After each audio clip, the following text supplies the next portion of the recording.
From betrayal, exile, and loss emerged a young man who did not yet know his name would one day echo across centuries. Chandragupta Maurya was born into a world that showed little mercy to the weak. The land that would one day call him emperor was fractured, restless, and soaked in blood. Kingdoms rose and fell like waves, each ruler clawing for dominance, each throne balanced on fear. Survival, not honor, was the law of the age. As a boy, Chandragupta learned early that power did not belong to the righteous, it belonged to those who seized it. His family lived under the shadow of the Nanda dynasty, the richest and most powerful rulers in northern India. Gold flowed endlessly into their treasuries, but the wealth came at a terrible cost. Farmers were crushed beneath unbearable taxes. Soldiers served not for loyalty or duty, but for payment. The Nandas ruled Magadha like masters over cattle, and resentment simmered quietly in every village, every marketplace, every home. The breaking point came swiftly and without warning. Chandragupta's family became entangled in court politics, whispers of dissent. Careless words spoken too loudly, suspicion where none could be proven. In the Nanda court, suspicion alone was a death sentence. One night, soldiers arrived. There was no trial, no defense, only steel and screams.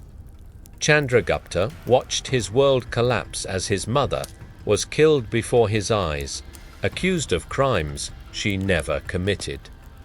The empire she had trusted to protect its people had destroyed her without hesitation. That night, something hardened inside the boy. Chandragupta fled, alone, hunted, stripped of family, identity, and protection. For weeks he wandered forests and borderlands, surviving on scraps and stolen food, sleeping beneath trees, listening to the distant thunder of wars fought by men who would never know his name. He was no prince in exile, no rightful heir waiting to reclaim a throne. He was a fugitive with nothing left to lose. It was during this wandering that fate intervened quietly, almost cruelly. Chanakya. The man was already a legend in scholarly circles, a master of economics, politics, and statecraft, sharp-tongued, proud, and feared for his intellect. Chanakya had once stood in the royal court of the Nandas, invited as a scholar, only to be publicly humiliated by the king for his appearance and blunt speech. Dragged out of the palace and mocked before nobles, Chanakya's rage burned cold and focused. He did not scream, he did not beg. He swore an oath that the Nanda dynasty would fall not by force alone, but by strategy so precise it would feel like fate. When Chanakya encountered Chandragupta, he did not see a starving boy. He saw raw potential. Intelligence sharpened by suffering. Fear transformed into resolve. Chandragupta listened as Chanakya spoke of power not as something inherited, but something constructed. Empires, Chanakya taught, were not conquered in a single battle. They were dismantled slowly, quietly, piece by piece. Under Chanakya's guidance, Chandragupta was reborn. He learned to observe before acting, to listen before speaking. He learned the value of spies, informants, and misinformation. He learned how fear could be turned inward, how corruption could rot a kingdom faster than any invading army. While other young men trained for war, Chandragupta trained his mind. Strategy became his weapon, patience his armor. Together, teacher and student moved through villages and cities, gathering followers not through promises of glory, but through shared anger. disgruntled soldiers, tax-burdened farmers, merchants ruined by royal greed. Chandragupta did not declare rebellion, he whispered it, and whispers spread faster than armies. The Nanda Empire appeared invincible. Its treasury was overflowing, its army was vast, but beneath the surface, cracks widened. Officials accepted bribes. Generals doubted loyalty. Governors ruled like kings in distant provinces. Chanakya exploited every weakness. False rumors destabilized trust. Spies infiltrated courts. Allies were turned against one another. What looked like internal chaos was, in truth, a carefully written script. There was no single moment of uprising, no glorious charge against palace gates. Instead, the empire began collapsing from within. Provinces stopped sending taxes. Soldiers deserted. Court officials vanished overnight. The Nanda king, once feared, found himself surrounded by uncertainty. Every advisor could be a traitor, every silence a threat. When Chandragupta finally marched on Magadha, the city did not resist as expected. The people were exhausted, the soldiers unmotivated. The throne stood isolated, stripped of loyalty. The fall of the Nandas was swift not because of brute force, but because they were already hollow. In 322 BCE, Chandragupta Maurya ascended the throne, a commoner, an exile, a survivor. For the first time, much of India stood united under a single ruler. But this unity was not born from peace treaties or moral authority. It was forged through manipulation, fear, and ruthless efficiency. The Mauryan Empire rose not as a symbol of idealism, but as a product of its Ajan empire built by men who understood the darkness of power and were unafraid to wield it. Chandragupta never forgot the night his mother died. He never forgot the cruelty of unchecked authority. Ironically, it shaped the ruler he became. Determined to prevent chaos, he ruled with strict discipline. Order was enforced at any cost. Stability mattered more than mercy. To Chandragupta, suffering was the price for survival. The Mauryan Empire was born not in celebration, but in silence. Its foundation was blood, betrayal, and brilliant calculation. And while history would later remember Chandragupta as a unifier, a founder, a conqueror, the truth was far more complex. He was a product of loss, shaped by exile, guided by vengeance, and driven by a single unyielding belief that no empire deserved to exist unless it could control the forces that destroyed his family. The boy who once fled through forests had become the architect of India's first great dynasty, and the world would never be the same again.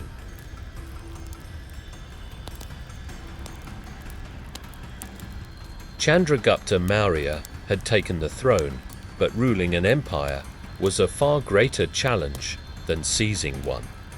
The land he now controlled stretched across rivers, mountains, forests, and deserts home to millions of people who spoke different tongues, followed different customs, and remembered centuries of war. Unity had been achieved, but it was fragile, and Chandragupta understood a truth few conquerors ever grasped. An empire does not collapse from external enemies, first it collapses from within. He ruled with iron discipline, not out of cruelty, but out of fear of chaos. He had seen what lawlessness did to families, to villages, to entire kingdoms. Order, he believed, was the highest virtue of the state. Tomatanit, Chandragupta's system of governance unlike anything the subcontinent had known before. Every province was divided into districts, every district into villages, each watched by officials accountable to the center. Taxes were recorded meticulously, supplies were inventoried, roads were guarded. Trade was regulated. Nothing was left to chance. Behind this structure stood the mind of Chanakya, whose treatise on statcraft would later be known as the Arthashastra. It was not a book of ideals, it was a manual of survival. It taught that a ruler must assume deceit in all men, including his own ministers. Trust was a weakness, vigilance was strength. Chandragupta followed this philosophy without hesitation. Spies became the empire's invisible backbone. They walked the streets as monks and merchants, laborers and entertainers, listening in marketplaces, temples, and taverns. They reported whispers of dissent, corruption, and rebellion before they could take shape. No official knew whether the servant pouring his wine or the priest offering blessings was loyal or watching. Fear kept order, silence kept power. The Mauryan army was vast, disciplined, and ever-present. Infantry, cavalry, chariots, and war elephants formed a force so large that foreign observers struggled to comprehend it. Greek ambassador Megasthenes, sent to Chandragupta's court, wrote in awe of cities guarded day and night, of soldiers paid regularly, and of punishments swift and severe. Theft meant mutilation. Treason meant death. Justice was not merciful, but it was predictable. And predictability brought stability. For the first time in generations, farmers planted without fearing invasion. Merchants traveled long distances under imperial protection. Trade flourished. Cities expanded. Chandragupta's rule was harsh, but effective. He had forged not just an empire, but a functioning state. Then came the test that would define his legacy beyond India's borders. To the northwest, the world left behind by Alexander the Great was unraveling. His generals carved his empire into rival kingdoms, each hungry for land and glory. Seleucus Ier Nicator, one of Gallic's most capable opportunity. India, he believed, was rich but divided, a prize waiting to be claimed by Macedonian steel. He was wrong. Seleucus marched with confidence, expecting fragmented resistance.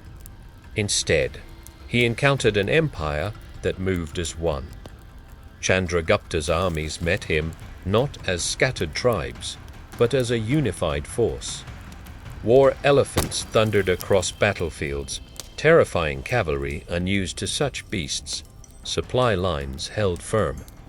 Commanders acted in coordination. This was not a land ripe for conquest, it was a fortress. The conflict dragged on, costly and uncertain. Seleucus soon realized what few had before him: defeating Chandragupta would demand more than force. It would require destroying a system that was nearly impossible. So the war ended not with victory or defeat, but with negotiation.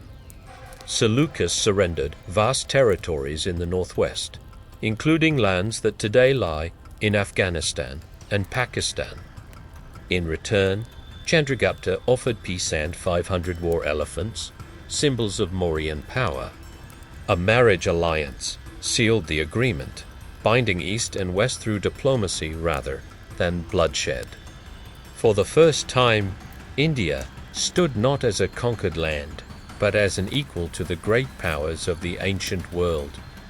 Chandragupta had achieved what few rulers ever do: absolute power, secured by fear, intelligence, and respect. And then, unexpectedly, he began to change. Years of rule weighed heavily on him. Every execution, every betrayal uncovered, every whisper of rebellion added to a growing burden. The empire was stable, but his mind was restless. Power had brought control, but not peace. The memories of his mother's death, of violence and loss, never faded. The system he built demanded constant vigilance. Trust was impossible. Even sleep became dangerous. It was during this time that Chandragupta encountered Jain monksmen who preached renunciation, nonviolence, and liberation from desire. Their teachings struck something deep within him. They spoke of a world beyond power, beyond conquest, beyond fear. A world where control of the self mattered more than control of land. For a man who had spent his life seizing control, the idea was radical. Slowly, Chandragupta withdrew from the center of power. Responsibilities were handed to his son, Bindusara. The court watched in disbelief as the emperor reduced his luxuries, embraced austerity, and prepared for an end no ruler had ever chosen voluntarily. At the height of his empire, when rebellion was minimal, borders secure, and his authority unquestioned, Chandragupta Maurya renounced the throne. He left behind palaces, armies, and power, choosing instead a life of ascetic discipline. He traveled south with Jain monks, abandoning silk for simple cloth, command for silence. In his final days, he undertook the ritual of Salakana fasting unto death, believed to purify the soul and free it from the cycle of rebirth. The founder of India's greatest empire died not in battle, not on a throne, but in quiet self-denial. To some, it was madness, to others, enlightenment. To history, it was an ending as complex as the man himself. Chandragupta Maurya was both conqueror and renunciant, architect of order and seeker of liberation. He built an empire through fear, discipline, and strategy, then walked away from it in search of peace. And in doing so, he left behind a question that still echoes through time. What is the true measure of power? The ability to rule the world, or the courage to let it go?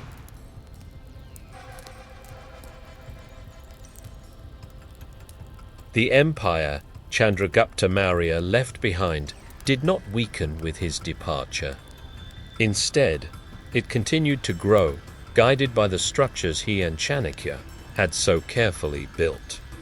His son, Bindusara, inherited not only a throne but an entire sister-man empire held together by discipline, intelligence networks, and military might. Bindusara was known as Amitragota, the slayer of foes, a ruler who expanded Mauryan authority across much of the Indian subcontinent.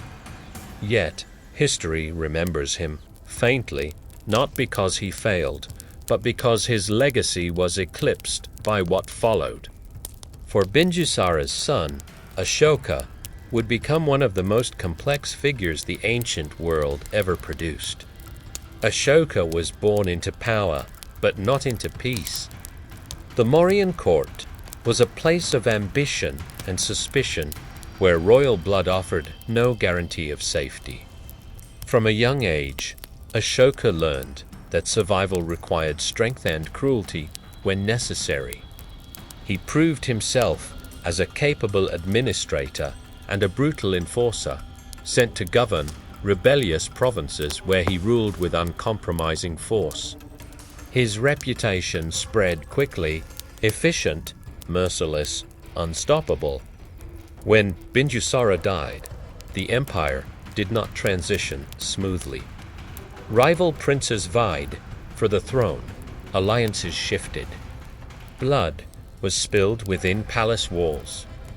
Ashoka emerged victorious, but his ascent was soaked in fratricide. He eliminated brothers and challengers alike, securing power not through consensus, but fear.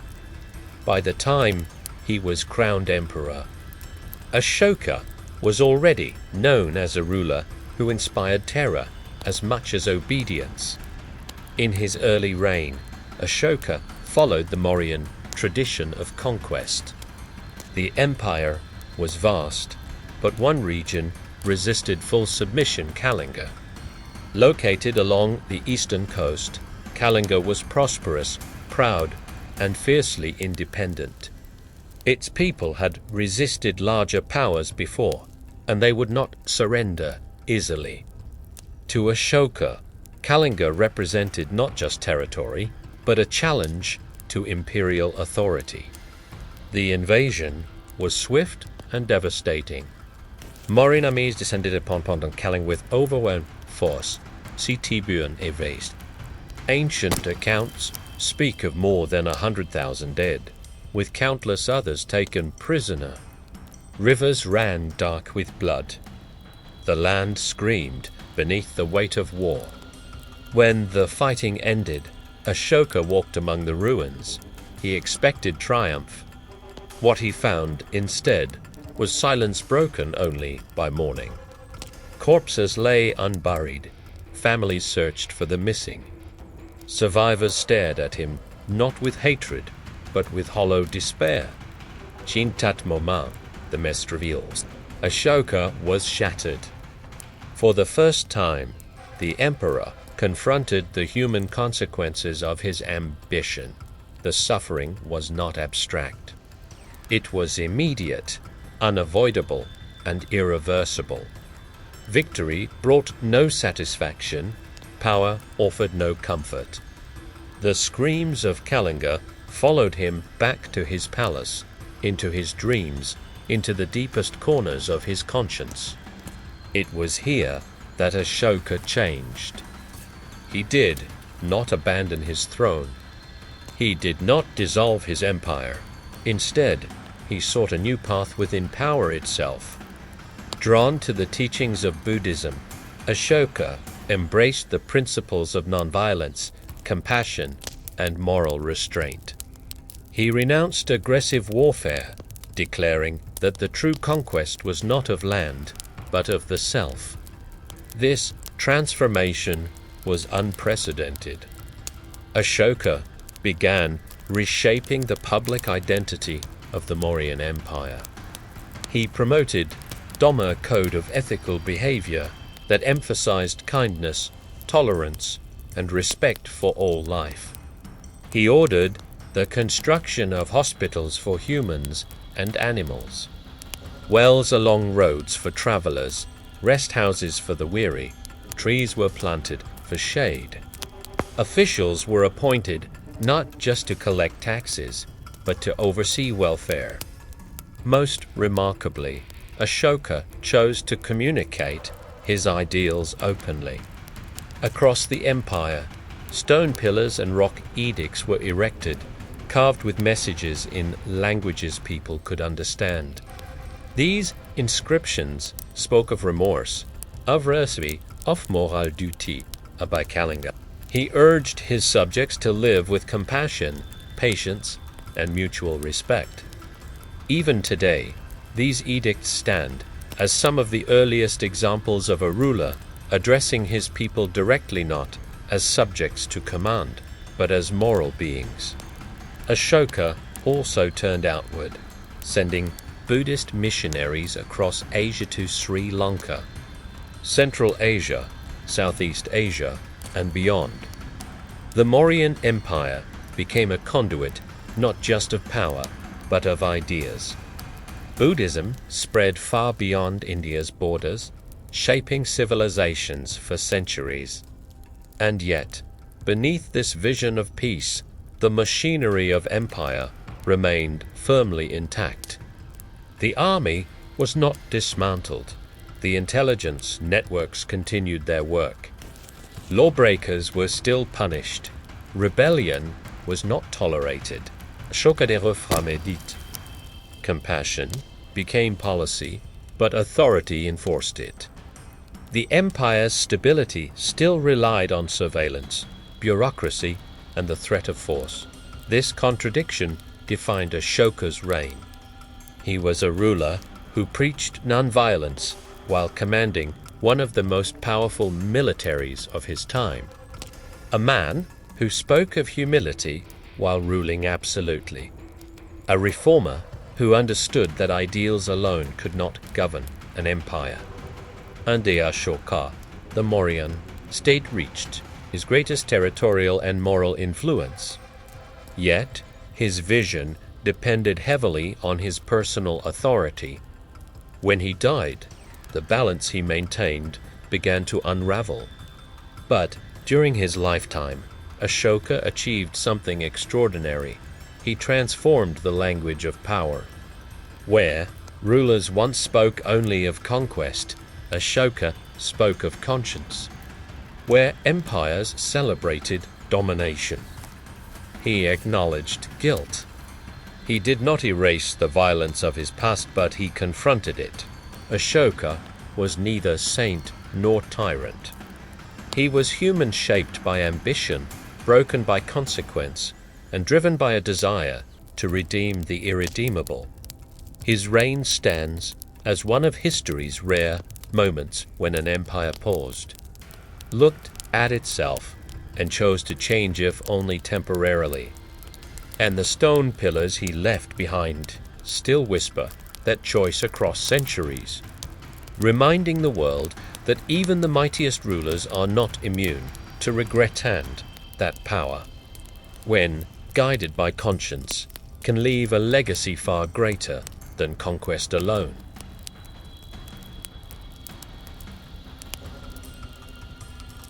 The death of Ashoka did not arrive with thunder or rebellion. It came quietly, as the passing of an old emperor whose voice had shaped an age. Yet, the silence he left behind was more dangerous than any war. For decades, the Mauryan Empire had rested not merely on laws or armies, but on the authority of one Mana ruler whose presence balanced fear with moral restraint. When Ashoka was gone, that balance shattered. His successors inherited the throne, but not his vision. The Mauryan state was vast beyond comparison, stretching across much of the Indian subcontinent. It required constant coordination, loyalty from distant governors, and unwavering discipline from officials. Without Ashoka's personal authority, the system began to strain. Court politics resurfaced with vengeance. Ministers schemed. Princes competed. Governors in distant provinces discovered that obedience no longer brought reward-only risk. Rebellions flared first at the edges.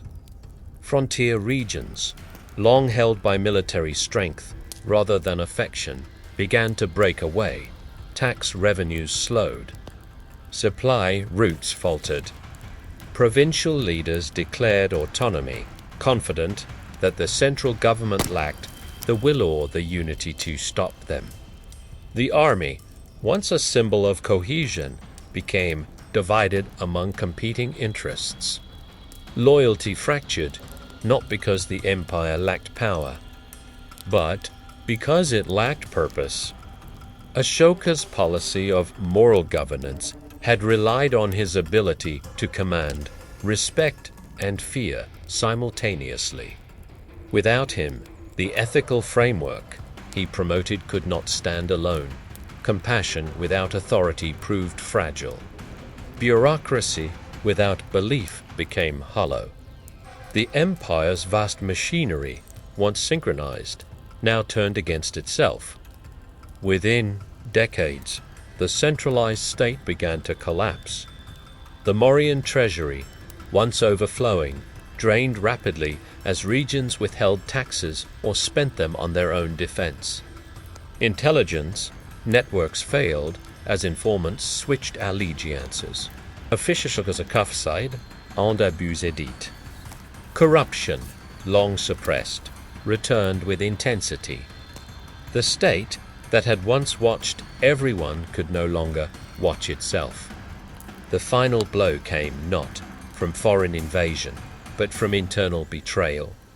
In 185 Bisilas Maurya was assassinated by his own general, Pushyamitra Shunga, during a military parade. The act was symbolic. An empire founded through discipline and loyalty had ended through treachery and ambition. With a single sword stroke, the Mauryan dynasty vanished from power. What remained was fragmentation. India returned to a patchwork of regional kingdoms, each ruling according to its own interests. The unity Chandragupta had forged and Ashoka had preserved dissolved into memory. Trade routes shifted. Political centers moved. The world the Mauryas had shaped continued, but without them. Yet the story of the Mauryan Empire does not end with its fall. Its legacy lingered in quieter ways. Administrative systems developed under Chandragupta influenced later rulers. Ashoka's edicts continued to stand, weathered by time but not erased. Buddhism, carried across Asia by Mauryan missionaries, flourished far beyond the empire's borders. The idea that a ruler could be morally accountable to his people, however, imperfectly had been planted in history. And still, the questions remained. Was the Mauryan Empire a golden age of unity? The first time a fragmented land had been brought together under a single vision? For many, it was. It provided stability, economic growth, and protection from foreign domination. It created infrastructure, administration, and systems that outlived the dynasty itself. Or was it a surveillance state sustained by fear, spies embedded in society, brutal punishments? A ruler who trusted no one, not even family. Order was achieved, but at the cost of privacy, freedom, and mercy. Peace was enforced, not chosen. The empire functioned because dissent was crushed before it could breathe. Or was it something far more daring? A bold experiment that attempted to replace conquest with conscience. An empire that dared to admit regret. A ruler who carved remorse into stone. Ashoka's transformation challenged the ancient assumption that power must be ruthless to survive. For a brief moment in history, an empire tried to govern through moral persuasion as much as force. Perhaps the truth lies not in choosing one answer, but in accepting all of them. The Mauryan Empire was a contradiction. It was built through blood, manipulation, and fear, and later guided by ideals of compassion and restraint. It unified a subcontinent, yet relied on surveillance to maintain control. It spread peace, yet never fully abandoned violence. Its greatest ruler preached humility, while ruling absolutely. This contradiction is what makes the Mauryan story endure. History is not shaped by saints or villains alone. It is shaped by humans flawed, ambitious, fearful, and capable of change. Chandragupta sought order in a world of chaos. Ashoka sought redemption in a world shaped by his own violence. Their empire reflected both their strengths and their failures. The fall of the Mauryan Empire reminds us that no system, however powerful, can survive without belief. Force may build an empire, and ideals may guide it, but only shared purpose sustains it. When that purpose fades, even the strongest structures crumble. Yet, the Mauryas left something behind that conquest alone never could: a conversation. A conversation about the responsibility of power, about the cost of unity, about whether rulers can change and whether empires should. That conversation continues today. Every debate about surveillance and security, morality and authority, order and freedom echoes the questions first asked by the Mauryan Empire more than 2,000 years ago. Their rise and fall are not relics of the past, they are mirrors held up to every civilization that seeks power without losing its conscience, and that may be the Mauryan Empire's greatest legacy of all. Not its borders, not its armies, not even its rulers, but its reminder that history is not written in absolutes only in human contradiction.